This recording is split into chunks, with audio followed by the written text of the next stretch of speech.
What's up, guys? Welcome back to the Skeleton Closet, where we talk celebrity news and hot topics. And today, we are getting into some more juicy details from the Sharon Osbourne scandal. Like I said, this just continues to get worse and worse and worse. And we got to get into who they are going to replace Sharon Osbourne with. So, let's get into the video. I'm gonna just run down my shout outs. All right, so since we last spoke, Sharon Osbourne did an interview with Entertainment Tonight and Kevin Frazier. And that interview itself was quite interesting. And I say interesting because Sharon Osbourne did not take accountability for disrespecting her co-host. She just sat there and played victim and acted like everyone was attacking her. Granted, you might have been a little blindsided because you didn't know that topic was going to come up that day. Does that give you an excuse to talk to Sharon Underwood the way that you did? No, I don't think so. But besides that, all of these other allegations that are coming out about Sharon Karen's behavior is quite concerning. And I've said this before, I think this investigation has very little to do with the heated debate that Sharon Underwood and Sharon Osbourne got into on The Talk. I think this investigation has so much more to do with the allegations of her calling Holly Robertson Pete too ghetto, as well as Leah Remini, as well as the things that she said about Julie Chen and Sarah Gilbert. There's the things that she said about Justin Bieber, as well as what I just received today on Twitter about her sending her former assistant into her burning house to save her pets and her paintings. And when the assistant went inside to get the paintings and the dog, the employee comes out having difficulty breathing, and the ambulance is giving them oxygen, and Sharon takes the oxygen from the assistant and gives it to her dog. Now, I know everybody loves their pets. I don't have any, but this person works for you and you see that they're suffering and you literally took their breath away. Like, I'm starting to question whether or not Sharon Osbourne is even compassionate at this point, because what I've seen from her is that she can't take accountability, she has no empathy, and she's showing no signs of remorse whatsoever. The more we learn about Sharon Osbourne, the worse it looks for her. So with that being said, I'm pretty sure The Talk and CBS are going to let Sharon Osbourne go. So what we're going to do is help them out a little bit, because they already got too much on their plate dealing with this investigation, these past allegations that they're dealing with about Sharon Osbourne. I'm sure Sharon Osbourne is making a whole lot of noise with the executives at CBS. So we're gonna help them out and help them find a replacement for Sharon Osbourne, since, you know, there's no hope for her. She even said it herself. In this interview that she did with Kevin Frazier, she mentions that she doesn't even know if she wants to go back. I should never have dismissed her feelings on national TV. Ever. But I said it, I have to own it. And I was so angry. I cannot begin to tell you, not with Cheryl, not with Elaine, not with anybody, but a company that I've worked at for 11 years. What was the goal, do you think? What was the goal? Because I think that CBS was so horrified with Piers for the things he was saying. Because remember, Harry and Meghan, it's a CBS interview. I had sided with Piers, so it's the cancel culture, isn't it? Throw her under the bus. Our two showrunners were crying, and then they said that we were told to ask these questions from the executives. The executives. Who? They wouldn't give me names. I've seen you handle some very hot and hard topics. Why did this throw you? Because I just felt this is the biggest setup ever, and I'm falling into it, and I'm going deeper down this hole. A spokesperson for CBS tells ET they are, quote, very mindful of the important concerns expressed and discussions taking place regarding events on The Talk. The show will extend its production hiatus until next Tuesday as we continue to review these issues. I'm sorry, I don't believe a word she says, Meghan Markle. For someone with that large of a megaphone, that was unbelievable. Yeah, I never agreed with it. I agree with his freedom of speech. He's a provocateur. I kept saying, show me where he's been racist. Show me, show me, show me. I don't know. Tell me. Educate me. Let me read it. Right, but in many ways, that was your job to know his background, because he's your friend. He's my friend, and for the times that I have worked with him, I have never, ever been a party to anything in his company that has ever been racist. Ever. Have you talked to Pierce since this? Yeah, sure, he checks in on me every day. He feels really bad because me standing up for his right of speech has got me where I am today. Today, Leah Remini became the second former co-host of Sharon's to accuse her of using racist language at the talk. The season 1 co-host told journalist Yashir Ali Sharon would refer to Julie Chen, who's Chinese American, as, quote, wonton and slanty eyes. This days after Holly Robinson Pete said Sharon had her fired for being, quote, too ghetto. Sharon denies both claims. People who are let go along the way get pissed off. I'm the big girl with the big mouth, so they fire it at me. But I'm not a fool. Don't accuse me of something that's a lie. What do you think they're going to come back with out of this investigation? All I said was, hey, I want an investigation. I want to know who was the executive that said to ask me these questions. And I want to know why I was left out to dry on national TV. What do you want to happen with the show? I wish that we could go on and have a adult conversation calmly and work it out, but I don't know whether we can. I don't know whether it's gone past that, but I don't know whether I even want to go back. I don't know whether I'm wanted there.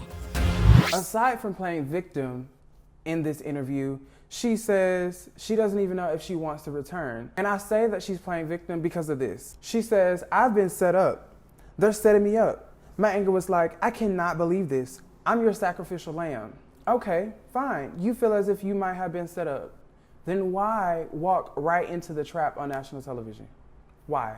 Why did you do that?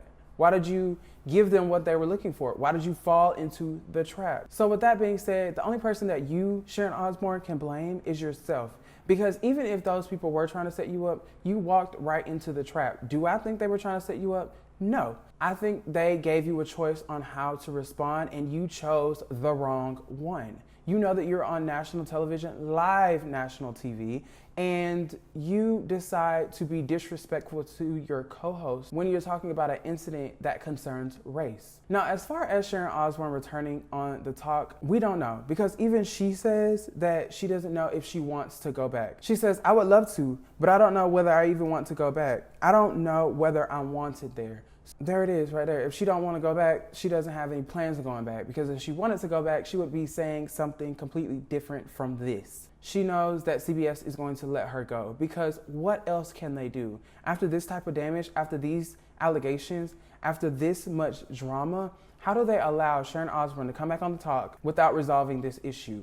How do they reasonably resolve this issue for the public to see so that they can continue being on air while maintaining ratings or boosting their ratings? So with all that being said, as we can see, CBS and The Talk have a lot on their plate.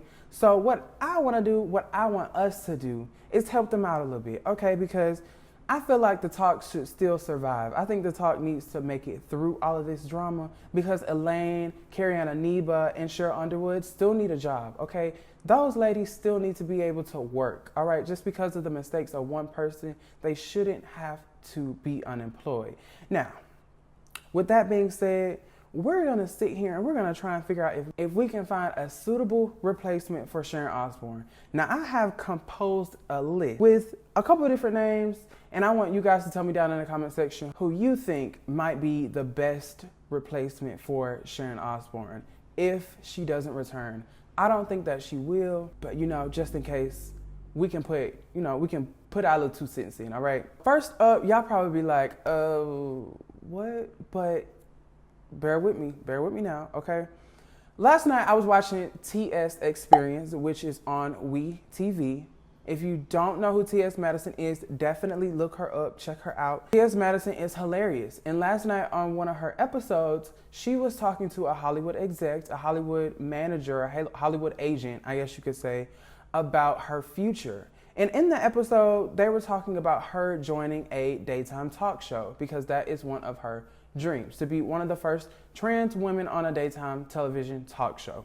Now, T.S. Madison is talking to this agent and she mentions The Talk because at this time, Eve is preparing to leave the show, or she has already left the show. And I was like, I didn't know that they were shopping her around for that spot when Eve left, but now we know who actually got that spot. And would they consider putting T.S. Madison on the show now if they have another open chair? That definitely would be interesting because there isn't a trans woman of color on any daytime television talk show. Now, it might be in the best interest of The Talk and CBS to try and diversify as much as they can. I think that might be a little interesting. It might be some spice, a little bit of raunch. It might be too much raunch. I don't know. I think it might be something worth considering. Let me know what you guys think down in the comment section below. Is that too extreme, or should we dial it back a little bit? And when I say dial it back, I'm thinking about somebody probably like Ellen Pompeo. All right, Ellen Pompeo, everybody knows who Ellen Pompeo is. She is the most paid woman on television, okay?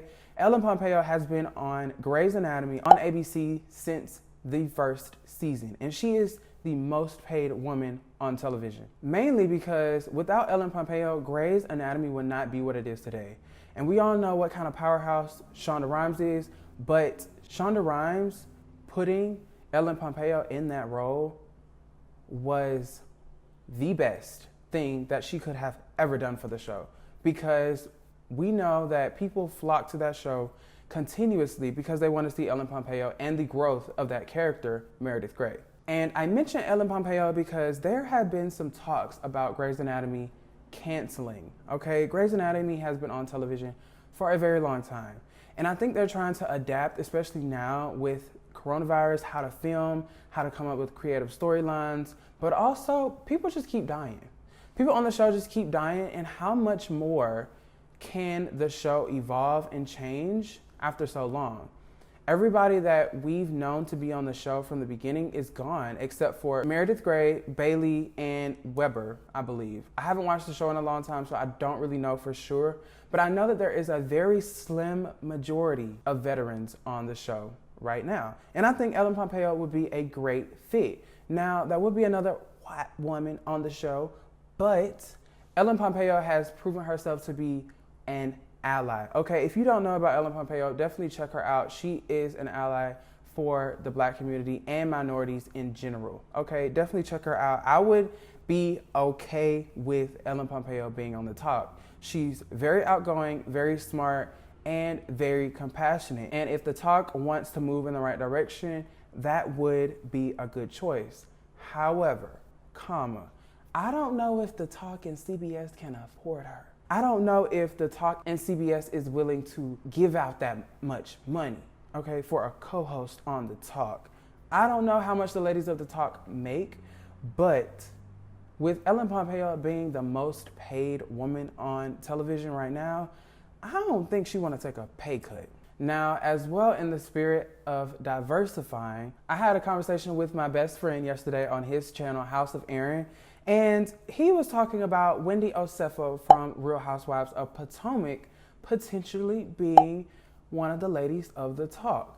Now, I don't watch Housewives like that. I watched a couple different episodes of Potomac and this season of Real Housewives of Atlanta because Potomac was juicy because of the drama with Monique and Candace, and that was a whole mess. And then I started watching Atlanta because Candy's dungeon party, that's what I want my bachelor party to look like. I don't know about y'all, but those ladies had some good time. And the drama that came on after that. So yeah, I definitely tuned in to that to catch the tea on that. But as far as Wendy Osefo being on The Talk, I don't hate it. I don't hate the idea. I don't know much about her. But Wendy is someone who is very smart. Whether or not she's outgoing and can sit on a panel on a talk show is something I can't quite answer. But that might be a good look. And another lady I thought would be a great fit for the show would be Priyanka Chopra. Priyanka Chopra is an Indian actress that lives in LA, if I'm not mistaken, who also has an Oprah interview coming out that I definitely want to watch to see what that's about. But I think in the spirit of diversifying, Priyanka Chopra would be a good option for the talk also.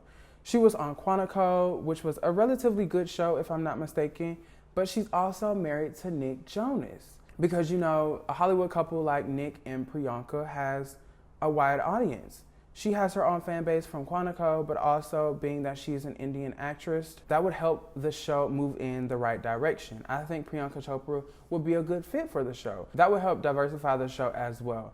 If they decide not to keep Sharon Osbourne, I can guarantee you that they're going to try and move forward in trying to diversify the show overall, because they want to put the good foot forward to show that CBS is not discriminatory or share the views and attitudes that Sharon Osbourne and Piers Morgan has expressed themselves. So they are going to try and distance themselves from this scandal, this mess, as much as possible. So again, they haven't announced that they're going to get rid of Sharon Osbourne. She hasn't said that she's going to quit or that she's got fired.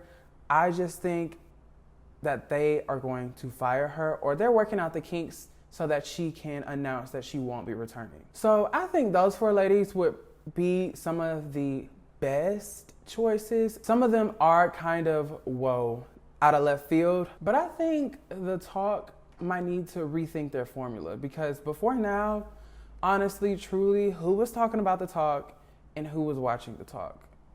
Just think about it. You said nobody? Yeah, that's what I thought. So maybe some of the most left field choices would help the show progress. Let me know what you think down in the comment section below. I have some honorable mentions for some ladies that I think would be some good replacements for the show. I want you guys to chime in on that as well. The honorable mentions are Tina Fey, Gabrielle Union, Chrissy Teigen, and Awkwafina.